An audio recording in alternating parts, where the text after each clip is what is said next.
सारी कथा अभिमान सहित उसके सामने कही और फिर कहा कि तुम छल करने वाले कपट मृग बनो, जिस उपाय से मैं उस राजवधू को हर लाऊंगा।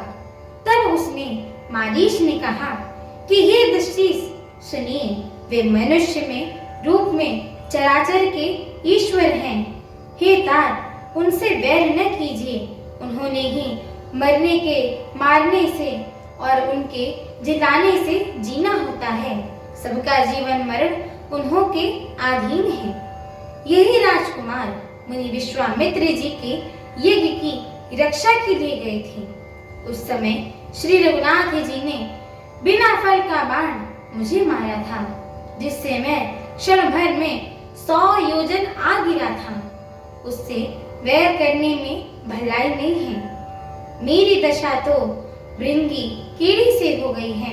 अब मैं जहां तहां श्री राम लक्ष्मण दोनों भाइयों को ही देखता हूँ। और हे तात, यदि वे मनुष्य हैं तो भी बड़े शूरवीर हैं। उनसे विरोध करने में पूरा न पड़ेगा, अर्थात सफलता नहीं मिलेगी। जिसने ताड़का और सुबाहु को मारकर शिव जी का धनुष तोड़ दिया और खर दूषण और त्रिशिरा का वध कर डाला, ऐसे प्रचंड बलि भी कहीं मनुष्य हो सकते हैं। अतः अपने कुल की कुशल विचार कर आप घर लौट जाइए। यह सुनकर रावण जल उठा और उसने बहुत से दुर्वचन कहे, गालियां दी। कहा कि अरे मूर्ख, तो गुरु की तरह मुझे ज्ञान सिखाता है। बता तो संसार में मेरे समान दूसरा योद्धा कौन है।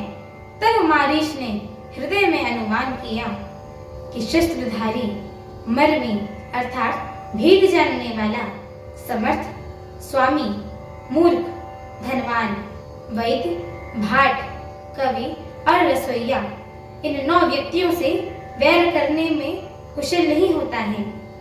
जब मारीच ने दोनों प्रकार से अपना मरण देखा, तब उसने श्री रघुनाथ जी की शरण तकी, अर्थात उनकी शरण जाने में ही कल्याण समझा। सोचा कि उत्तर देते ही नहीं करते यह अभागा मुझे मार डालेगा, फिर श्री रघुनाथ जी के बाण लगने से ही क्यों न मरूं। हृदय में ऐसा समझकर वह रावण के साथ चला। श्री रामचंद्र जी के चरणों में उसका अखंड प्रेम है। उसके मन में इस बात का अत्यंत हर्ष है कि आज मैं अपने परम स्नेही श्री राम को देखूंगा। किंतु उसने यह हर्ष रावण को नहीं जनाया और मन ही मन सोचने लगा कि अपने परम प्रीतम को देखकर नेत्रों को सफल करके आज मैं सुख पाऊंगा।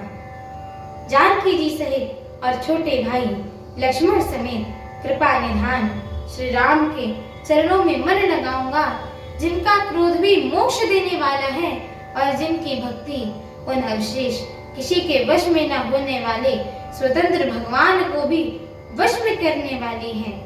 आहा, वे ही आनंद के समुद्र श्री हरि अपने हाथों से बाण साध कर मेरा वध करेंगे। धनुष बाण धारण किए मेरे पीछे पीछे पृथ्वी पर पकड़ने के लिए दौड़ते हुए प्रभु को मैं फिर कर देखूंगा और मेरे समान धन्य दूसरा आज कोई नहीं है। हमारी आज की श्री राम कथा को सुनने के लिए हमारे चैनल को लाइक, शेयर, सब्सक्राइब एवं कमेंट अवश्य करिएगा। एवं आप सभी हरि भक्तों से हम दोनों बहनों का एक छोटा सा निवेदन है कि कृपया आप सभी हमारे श्री रामचरितमानस जी के इस मंगलमय पाठ को पूरा अवश्य सुना करिए, क्योंकि स्वयं परम पूज्यपाद श्रीमद् गोस्वामी तुलसीदास जी महाराज ने कहा है कि जो भी नर नारी, मनुष्य, जीव जंतु एवं पशु पक्षी प्रभु श्री रामचरितमानस जी के इस मंगलमय पाठ को सुनते हैं, गाते हैं, कहते हैं एवं श्रवण करते हैं, उनके जन्म जन्मांतर के सारे पाप नष्ट हो जाते हैं। तो एक बार प्रेम से बोलिए, मर्यादा पुरुषोत्तम प्रभु श्री रामचंद्र की जय हो। जगत जननी माता जानकी की जय हो। लखन लाल की जय हो। अयोध्या धाम की जय हो। परम पूज्यपाद श्रीमद् गोस्वामी तुलसीदास जी महाराज की जय हो। एक बार प्रेम से बोलिए, बालाजी महाराज की जय हो। पवन सुत हनुमान की जय हो। जय श्री सीताराम। जय श्री सीताराम।